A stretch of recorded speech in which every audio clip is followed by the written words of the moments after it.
How's it going, guys? Welcome back to another video on the HSR. If you're new, welcome to the channel. I know it's been a while, but the wind has been absolutely blowing so hard. I tried making a video and all you hear is wind blowing. Even though I got a new microphone for my GoPro, didn't help. So I just took a week off and I'm ready to get back to it.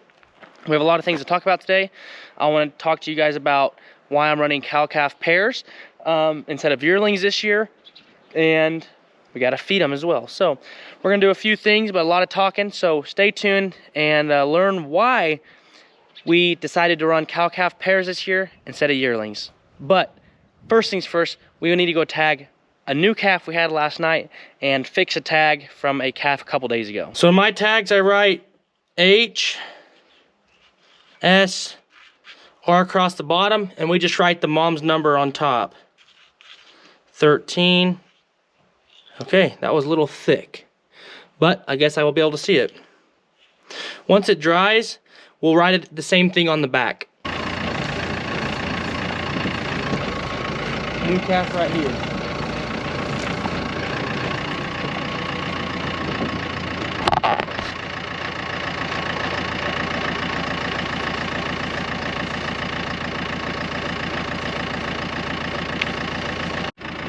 Here's a pair right here, 14's calves right here. This is 13, she just calved. Her calf's pretty cool. I don't want to mess with them too much, but if you get him to stand up. White tail, little rat tail. I don't love that, but he'll still grow good. She has a great bag on her. She's milked down, so we have no issues there. And then there's the last heifer pair right there. What I'm gonna do now is we'll swing around, try to get some video for you guys to see some pairs, but we'll make sure we get everybody counted. Here's two little calves from those heifer pairs. Just small little things. It was kind of hard for me to get used to a lot of these Charolais calves, you know, from our fall cows, and the ones we've had here are 80-pound calves, and these little Black Angus calves are about 65 pounds, so they're a lot smaller when you see them walking around, which is good for these heifers. There's a pair right there. Good cows, there's 5, I'm gonna say 4 really nice heifers that might be worth keeping. But then there's 2 that are a little smaller, don't have great bags, but it was a bundle deal, and it just made sense for us to get all 6. And so they'll still raise a calf. In the calf, if it only gets to 400 pounds, my goodness, you'll still bring $1,600. So be in good shape there. Here's the cow we had to pull her calf. She hasn't had a baby yet, she hasn't had a baby yet, she hasn't had a baby yet. Kind of funny how they kind of hang out together. There's the Hereford cow's calf. She's growing like a weed. We're gonna refill their hay feeder right after this. The black white face cow, she had a black white face little heifer calf. It's pretty small, you know, just they're bred black. And what I wanna do is, wait, I think she's right here. I'm gonna write on her tag a little bit better.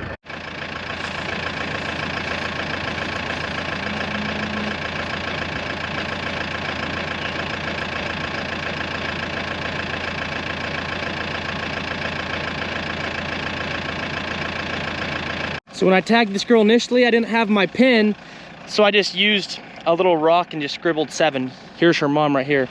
But really cute little baldy. Little heifer. This is one of the cows we bought 2 months ago. Her mom has a giant bag. She's gonna raise a hell of a calf. That calf is gonna be huge.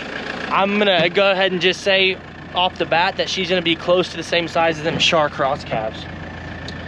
Anyways, I counted 13 calves there. There's probably a little calf laying down somewhere that the mom's got it tucked away, which is fine. We'll come back this afternoon and check again, make sure we get a good head count this afternoon, and make sure all the moms are milked down. When I say milked down, just basically means that the calf has sucked and their bag's not super tight and their nipples aren't like really hard and full of milk. So that's what I mean by that. Anyways, let's grab the bobcat, we'll grab a bale of hay, we'll move their feeder probably somewhere back in there somewhere. I've been trying to move it around so they don't just tear up the ground in one certain spot. while we let that warm up a little bit, I'll show you guys my newest purchase. The small animal auction here in Ellis was yesterday. Today's Monday, it was on Sunday. And this big old pallet of T-post had 450 T-post on it. Yeah, you got straight ones over here, the bent ones over here. They were all mixed together.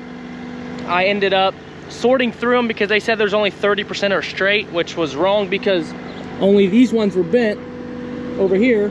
And I ended up actually, guys, getting these whole pallet, 450 T-posts for $230. And so I took out the best T-posts I could find, put them over here in my stack for myself. I got 5.5, 5.5, and 6 footers.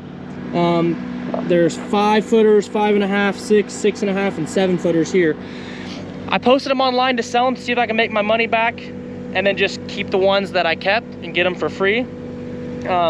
Which I just posted last night, and I don't have any takers yet. But I'm also going to give away this whole entire setup. You get the bent posts and everything.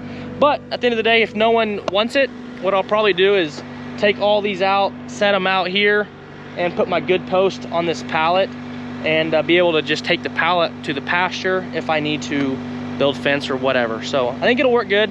What I'll just kind of do is probably put green and red ones on there, and whenever I need them, just take the pallet out there, throw it on the back of the truck.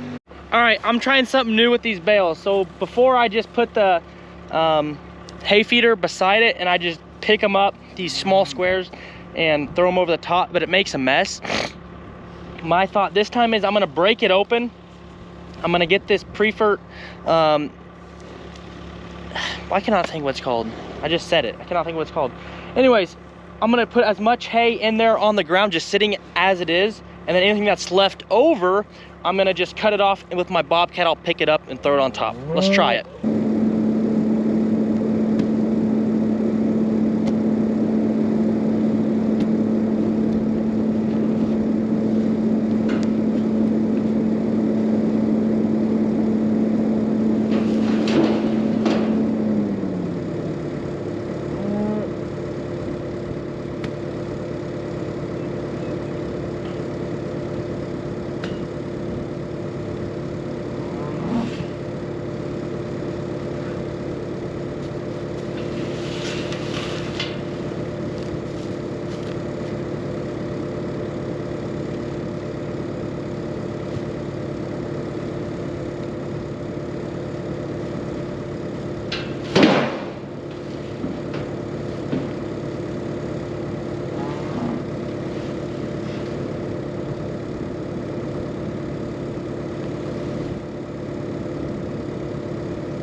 Okay, so I got most of it in there, a couple flakes out. I'm gonna get my bobcat, pick them up, set them on top.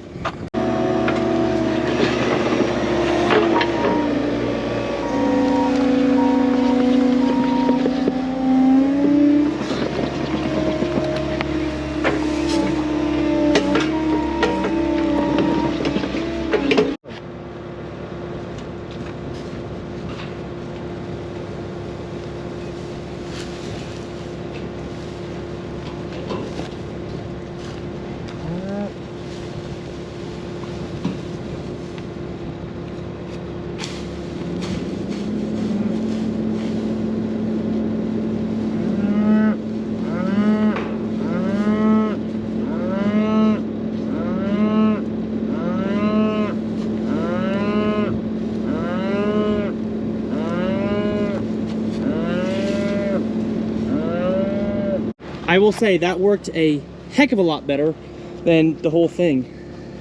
Look at that little Hereford Charolais cross calf. Big girl right there. But anyways, I'll stand up here on this bale and show you guys the cows real quick.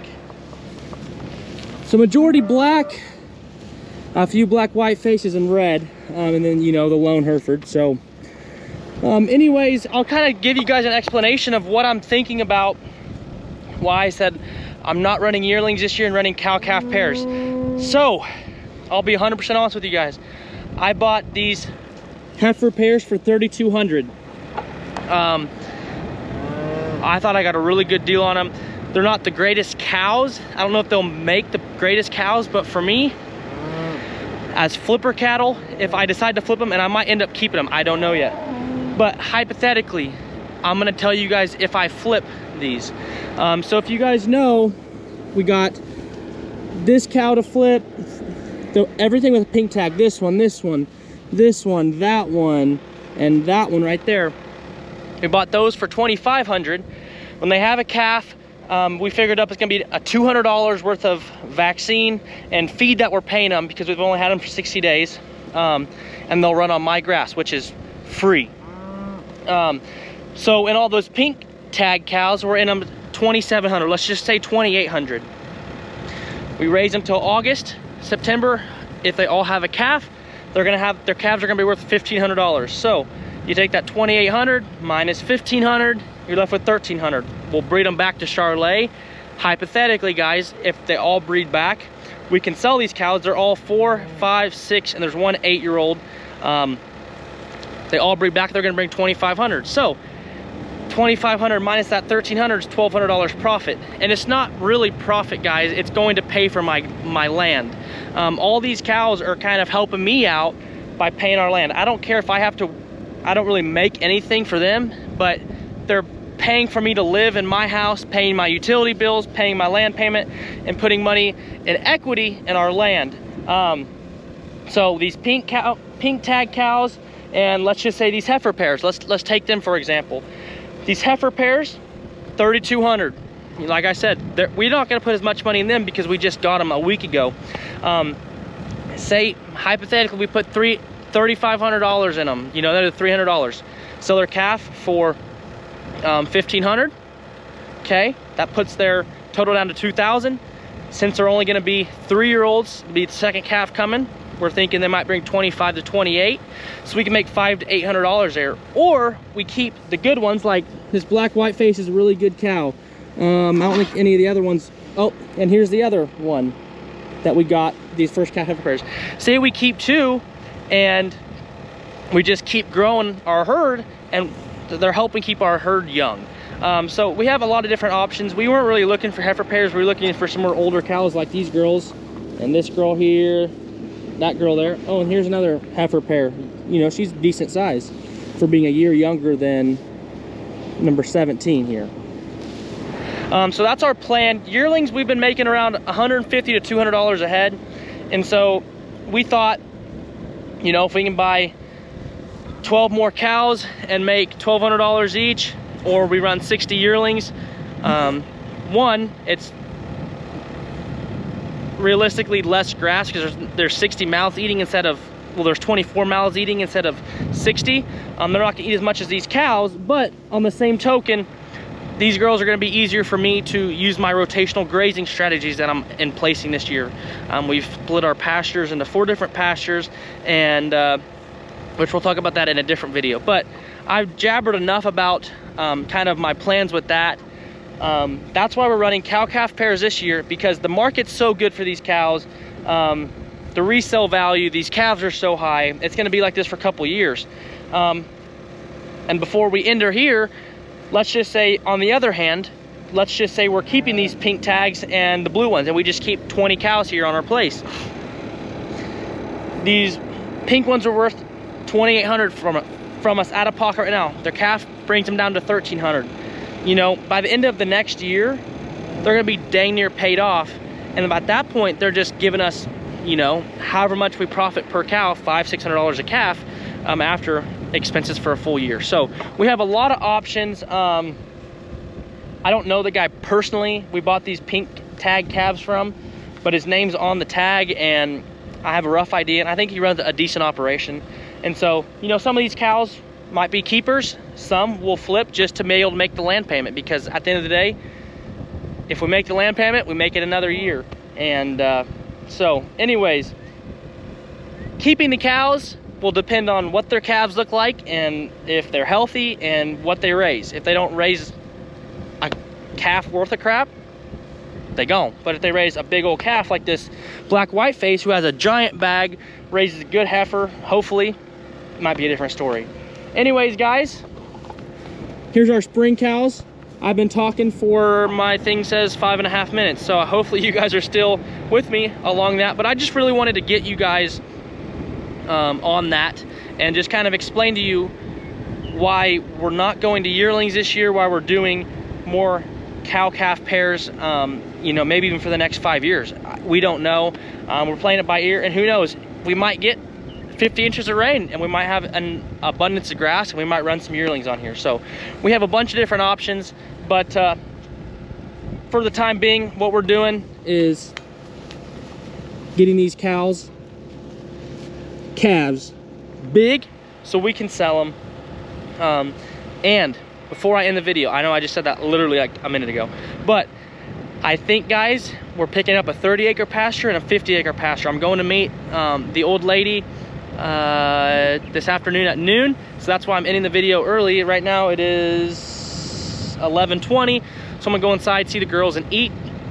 But I'm really excited about this. It was kind of a God thing how it worked out. If it all works out, we'll give you guys an explanation of kind of how it works, and we'll probably be doing some videos over there too, checking the cows, fixing up some fence that needs put back up. But the pasture hasn't been grazed in over 2 years, so there's gonna be an abundance of grass.